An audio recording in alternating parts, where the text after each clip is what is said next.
Welcome to the Back Row Fantasy Show with your hosts Jeremy Barker and Aaron Arms.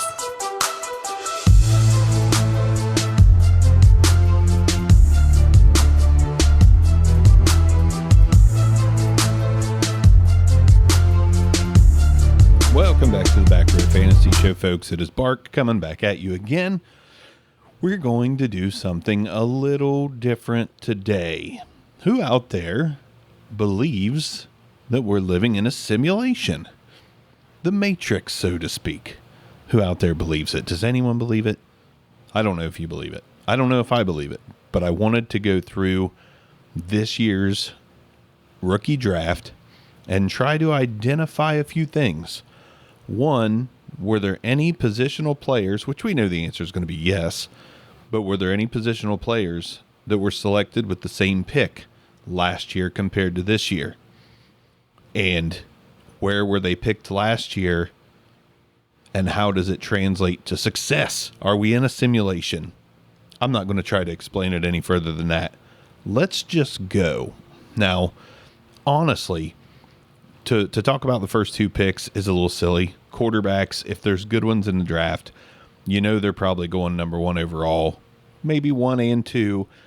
2023, we had Bryce Young and we had CJ Stroud. 2024, we had Caleb Williams and Jaden Daniels. So if we go by this simulation theory, then Caleb Williams, not going to be that great this year. Jaden Daniels, probably going to be great. CJ Stroud went second. Jaden went second. That's how the simulation works. That's how it all works. Basic examples. Let's talk about where these guys landed fantasy relevant: quarterback, wide receiver, running back, tight end. And there was nothing after picks 1 and 2 offense-wise in the 2023 and 2024 draft until we get to pick number 23. Last year, Jordan Addison went pick 23 to the Vikings. The simulation decided that Brian Thomas was going to go pick 23 as well to the Jacksonville Jaguars. And last year, Jordan Addison had 70 receptions for 9, 11, and 10. So does that mean success for Brian Thomas since the simulation chose him to be this year's Jordan Addison? Honestly, it's a pretty good bet. Brian Thomas, let's compare apples to oranges. So Jordan Addison walked into the Vikings last year basically with a clear path to the wide receiver 2 spot there. You had Justin Jefferson, KJ Osborne, some other guys. Can't even remember him at this point, to be honest. But I liked KJ Osborne last year. But Jordan Addison walked into that receiver room with a golden opportunity to take that number 2 spot and be the wide receiver 2 behind Justin Jefferson. Brian Thomas has the same golden opportunity. You've got Christian Kirk there and not a lot else. So for Brian Thomas walking in, he's got a clear path to the number 2 wide receiver role, if not the wide receiver 1 role. So we will know if this is a simulation if Brian Thomas has 70 receptions for 9, 11, and 10 and was also picked at pick 23. Also similar situations. The wide receivers themselves, they're a little different. Jordan Addison, very refined route runner. Brian Thomas, not quite as much, but there's still similarities there. And I still would be super excited to grab Brian Thomas in rookie drafts, just like I would have been excited last year to get Jordan Addison in rookie drafts. Then we don't have another pick that's the same until we get to pick 88. Keep in mind, that means no positional player was selected with the same pick that's fantasy relevant. We had no running backs or wide receivers or quarterbacks or tight ends selected in the same spot the last 2 years until we get to pick 88. Pick 88, the simulation says Tank Bigsby was drafted last year and rushed for a whopping 132 yards on 50 carries. He did chip in a couple touchdowns, but his simulation buddy is Marshawn Lloyd. Green Bay Packers also picked with the 88th overall pick in the draft. Similar situations yet again. You got established Travis Etienne in Jacksonville. You've got established Brandon Jacobs in Green Bay. Both of these guys have a clear path to take the number 2 job. But does that mean Marshawn Lloyd is not going to get a lot of run? Honestly, the simulation's playing out pretty well here because Marshawn Lloyd, if I'm the Packers, probably not getting a lot of run. I imagine Brandon Jacobs would be the bell cow, and Marshawn Lloyd could very well end up with 50 carries for 132 yards and 2 touchdowns. It's great. The simulation is great. It doesn't really apply to anyone except for these folks picked at the same spot, but it's still fun to look at and revisit after the year's over and see how the simulation did. We've got a closer turnaround here this time. Only about 12 picks later at pick 100, we had Luke McCaffrey selected to the Washington Commanders.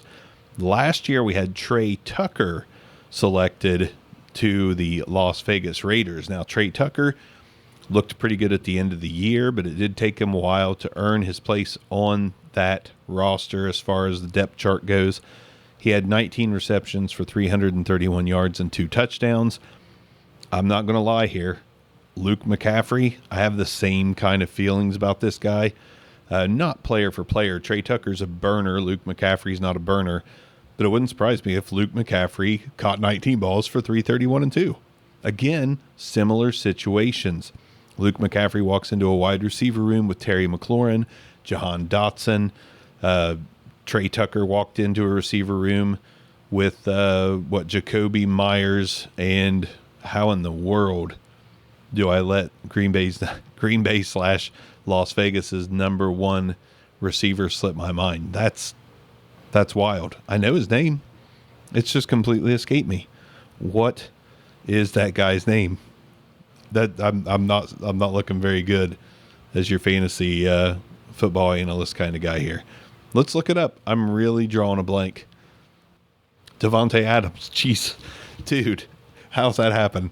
It's just been one of those days when you just want to break stuff. Everybody sucks. All right. So, again, kind of the same situation. I don't expect Luke McCaffrey to just walk in, be a star. Actually, Luke McCaffrey, I wouldn't say he was off my draft board, but he was not a priority in any rookie drafts for me. Could it be a mistake? Yeah, maybe. But in my experience, we don't just see family members enter the league and be great. I mean, TJ Watt, with JJ Watt, you have instances, you have moments. Marvin Harrison and Jr. Marvin's probably going to be good. I don't have that kind of faith in Luke McCaffrey, honestly. Now, he is raw, and by all intents and purposes, it does look like he catches on quick and can make his mark at any position, but I don't know how good he's going to be. So, again, let's see if he gets 19 receptions for 331 yards and 2 touchdowns. If he does, again, we're going to have to get on the phone with Keanu Reeves because the simulation is working. The next one, this is probably the widest gap. So far, I think it's pretty cool that we got Addison and Brian Thomas, Tank Bigsby, Marshawn Lloyd. Lloyd's probably a better running back than Bigsby, but Bigsby looked good in camp, and Bigsby was a big name on people's draft boards last year. He just didn't do much with the opportunity. But a single pick later, after the Trey Tucker, Luke McCaffrey scenario, we had Cameron, I may not even be saying this right, but Cameron Latu, San Francisco 49ers picked him at pick 101. He had no stats. He did not crack the field. He did not make a mark. And at pick 101 this year, we have Jatavian Sanders, which no way is this guy going to have 0 stats. We're talking about a Panthers team devoid of talent. But who knows? Maybe for some reason, Jatavian Sanders does absolutely nothing with the Carolina Panthers in year 1. I don't think this Cameron Latu guy, it doesn't look like he's ever going to do much. And the Niners drafted 2 tight ends that year anyways. So I don't know. This is the wonkiest one. This one is the simulator buster. This is the one that's going to break it all down, make this whole thing look silly as if it didn't already. But I expect Jatavian Sanders to actually probably catch 30 balls, maybe 350 and 3 or 4 touchdowns. Probably the floor for Jatavian Sanders, I think. Let's move on down. Moving on down. Pick 185 was the next spot that we had two fantasy football relevant positional players selected. Pick 185, we had Parker Washington, who's a Jacksonville Jaguar, who also walked into a situation where he got some playing time towards the end of the line. He shares 185 with Johnny Wilson of the Eagles. So Parker Washington, 16 balls, 132 yards, 2 touchdowns. Honestly, seems like a pretty good bet for Johnny Wilson, if I had to say so myself. They've got receivers, got A.J. Brown, Devonta Smith, Johnny Wilson. It's going to be hard for him to crack this lineup and get some play, but I could totally see a couple, 3 or 4 games where he catches 3 balls, 4 here, whatever, or maybe he just has 1 here and there and 2 here and there and ends up with 16, 132, and 2. I kind of doubt the 2 touchdowns for some reason, but maybe. You just never know. Injury could make things happen, but right now the simulation is looking good again at 185 with Parker Washington and Johnny Wilson. Only 2 picks later, we had at 187 Keyshawn Boutte, I assume that's right, who caught 2 balls for 19 yards and 0 touchdowns. Also at pick 187, Casey Washington went to the Falcons. I didn't even know who Casey Washington was. Never heard of him. Algorithm, simulation. Don't know why I called it algorithm. Seems to be working yet again. I think Casey Washington will match Keyshawn Boutte's numbers if he makes the team. If he gets on the field, 2 catches, 19 yards. Don't draft him. The simulation's telling you. Don't do it. Just a few picks later, yet again, at pick 191. Now, here's where the simulation wants you to stand up and take notice and recognize and just respect its authority. The simulation is real. Pick 191, the biggest proof yet that we are living in a simulation. Trey Palmer, drafted 191 to the Tampa Bay Buccaneers. Keep in mind, Trey Palmer. Also at 191 in this year's draft, Tajon Palmer. We got 2 Palmers, 2 wide receivers, picked at 191. Trey Palmer, Tajon Palmer. Holy shit. Is this not a simulation? Are you believing me now? Do you now see that this is clearly, we're just digital artifacts living this life? We just think we bleed. We don't actually bleed. It just looks like we bleed when we get hit by stuff. It's like the movie Pixels. Pac-Man's going to bite my fucking arm off. That's how much I believe right now that we're in a simulation. Trey Palmer, Tajon Palmer. My notes just say, whoa, whoa, whoa. We are living in a simulation. Trey Palmer had 39 receptions, 385 yards, and 3 touchdowns. That's going to be pretty hard to replicate for Tajon Palmer of the Cardinals, considering that we had Marvin Harrison Jr. go there. Michael Wilson is still one of my favorite guys to draft, period. Nobody's really thinking about him in drafts. Marvin Harrison could be the wide receiver 1 all he wants. That still means there's room for Michael Wilson to take another step forward in 2024. He was pretty good when he was on the field last year. Now, again, you've got Trey McBride there, so Michael Wilson possibly 3rd in the pecking order in targets. But listen, JSN, Jackson Smith and Jigba, everyone thought he was going to walk into the league and just tear it up, even though he walked in behind DK and Tyler Lockett. Didn't really happen, but he still made his mark. So I don't think it's unreasonable for Michael Wilson and Marvin Harrison Jr. to put up similar production. I don't think it's unreasonable. And Trey McBride, probably going to take another step forward, but he's a tight end. But those balls got to go somewhere. James Conner's not catching all those balls. So maybe Tajon Palmer maybe sniffs the field and gets some of the production that Trey Palmer got with the Buccaneers last year. But I highly doubt it. But it doesn't matter. The simulation has spoken. 2 Palmers, 2 guys with the initials TJ, drafted at 191, both wide receivers. Simulation. is winning.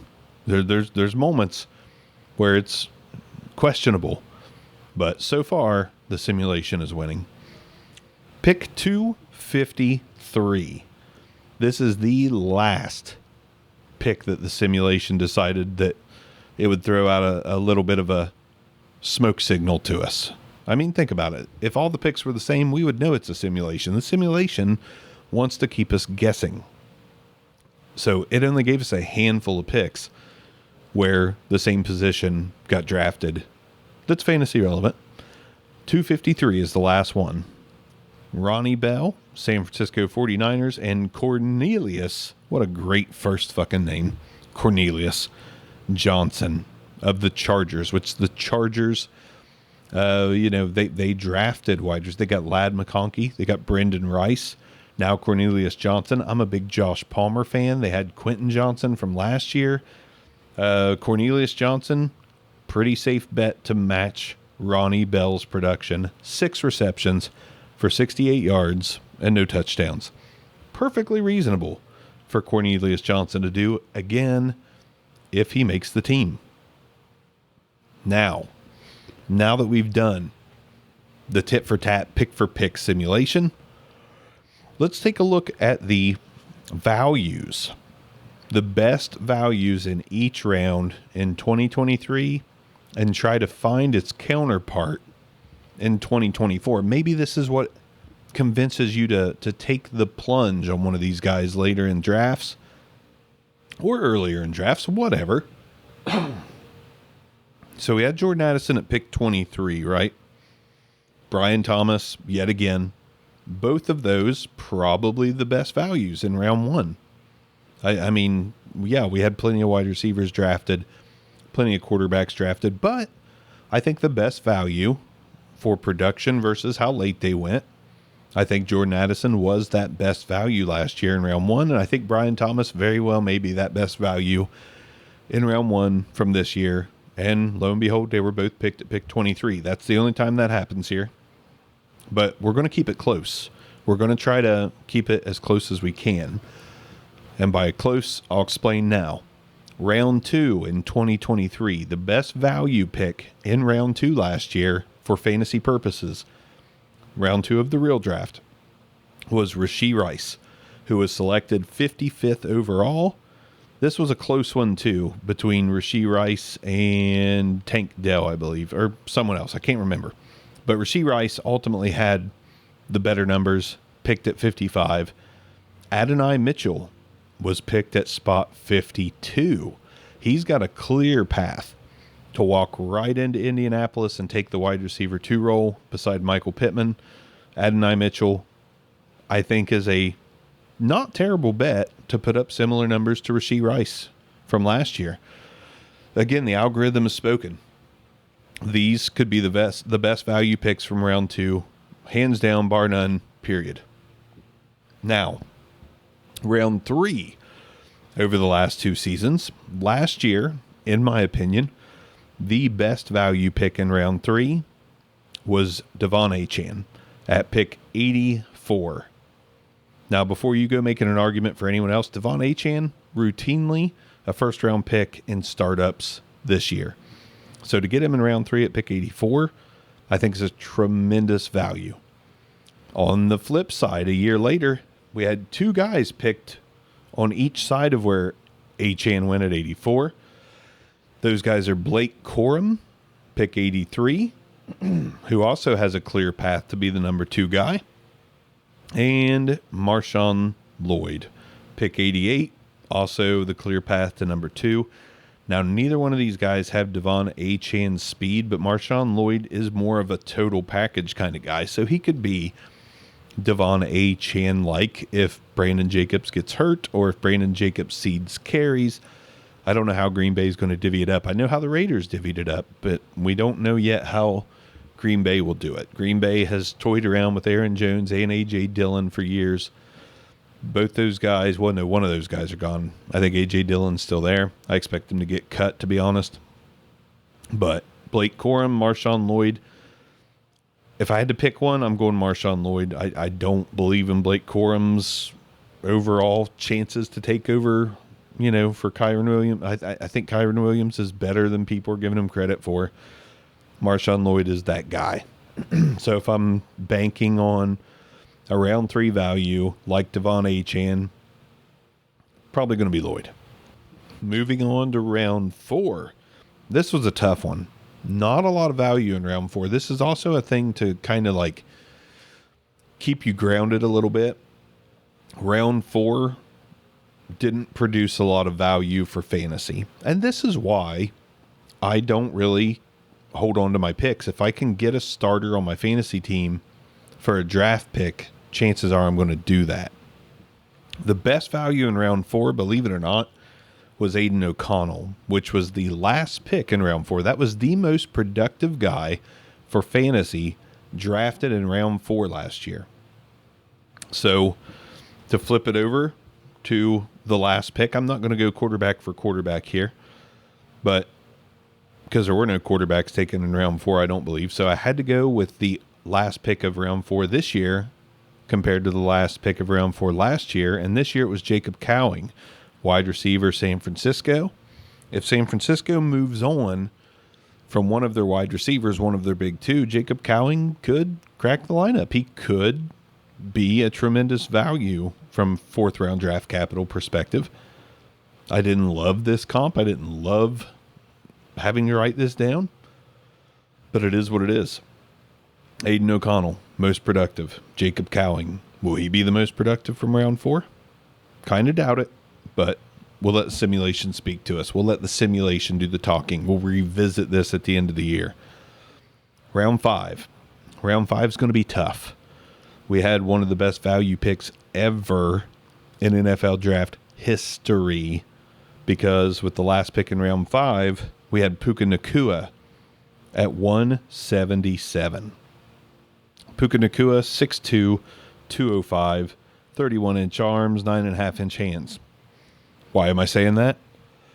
Because the direct comp would be Bub. Yes, his name is Bub. Bub Means. Wide receiver, New Orleans Saints. Picked at 170. And he's 6'1", 212, 33-inch arms, 10-inch hands. So size comparison, him and Puka, similar. Production in college, not that similar. But I believe it was Mel Kiper Jr. who is a big fan of Bub Means. So will Bub Means be that super value in round 5 like Puka Nacua was last year? Yeah, the simulation's going to fail here.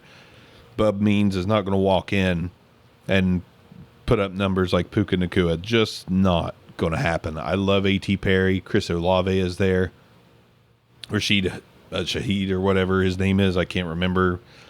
There's been too many wide receivers with similar names in New Orleans the past handful of years. I get them mixed up. But Bub Means, maybe that's your round 5 value pick. Maybe that's this year's Puka Nacua. Doubt it.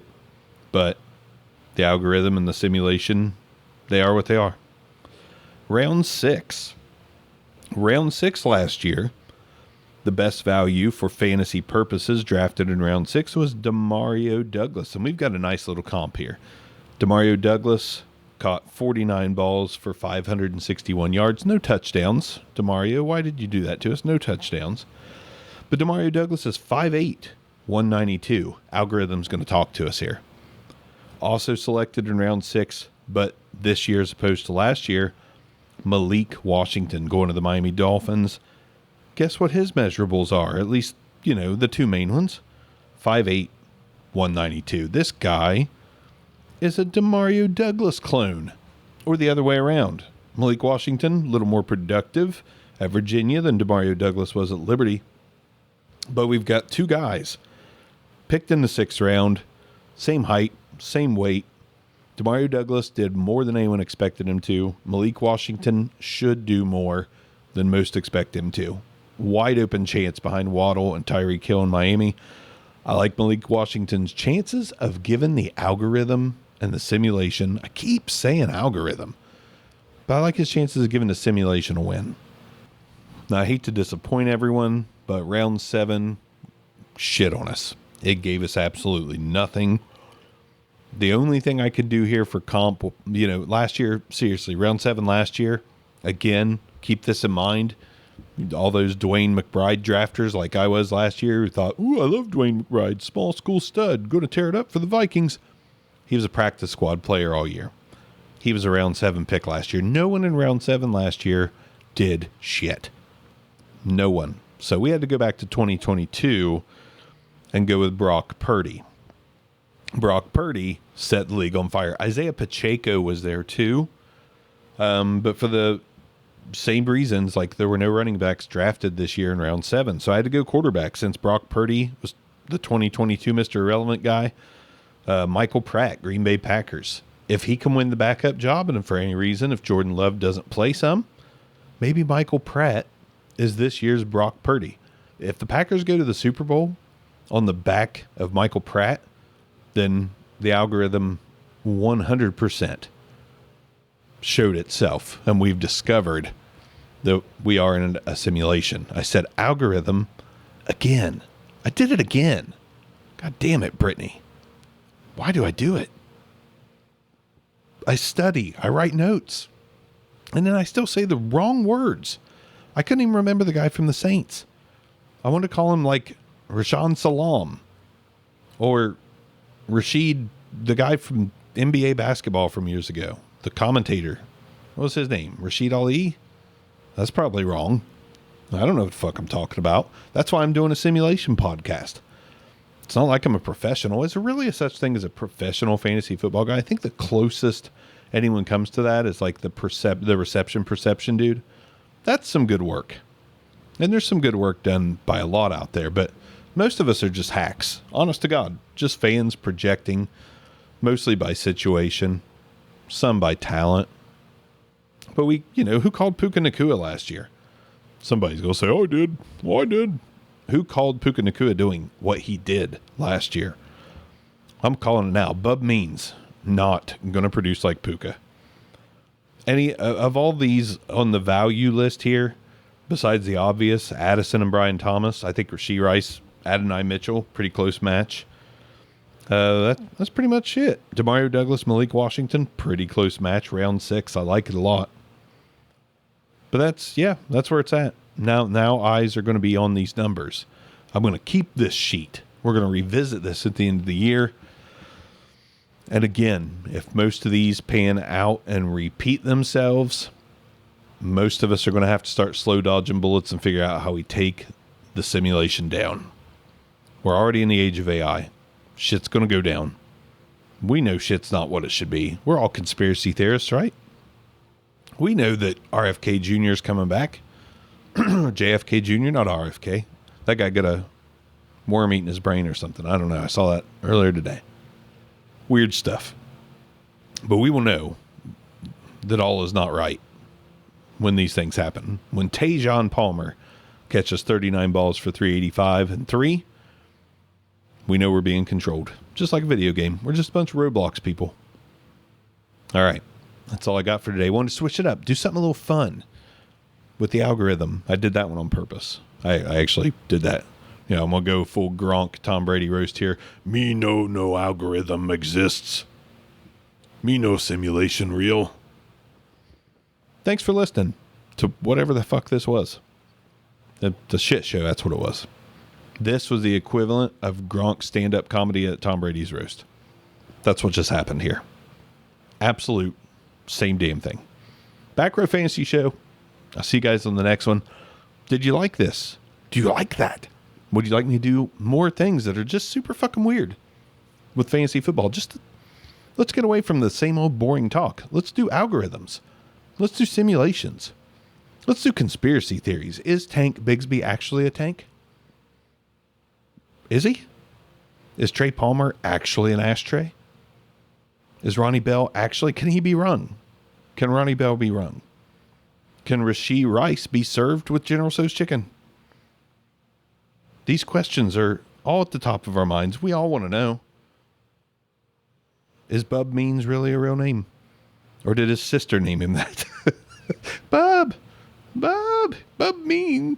Probably not his real name at all. His sister just said he was mean. She called him Bub. And he's mean. Bub Means. Fucking shit, I gotta get off here. All right, I see you guys on the next episode go to Twitter at The Back Row Show. Give me those ideas. I'll talk about anything you want football related. I'll do it all. Peace out. This concludes another episode of the Back Row Fantasy Show. Thanks for listening, and be sure to give us a review.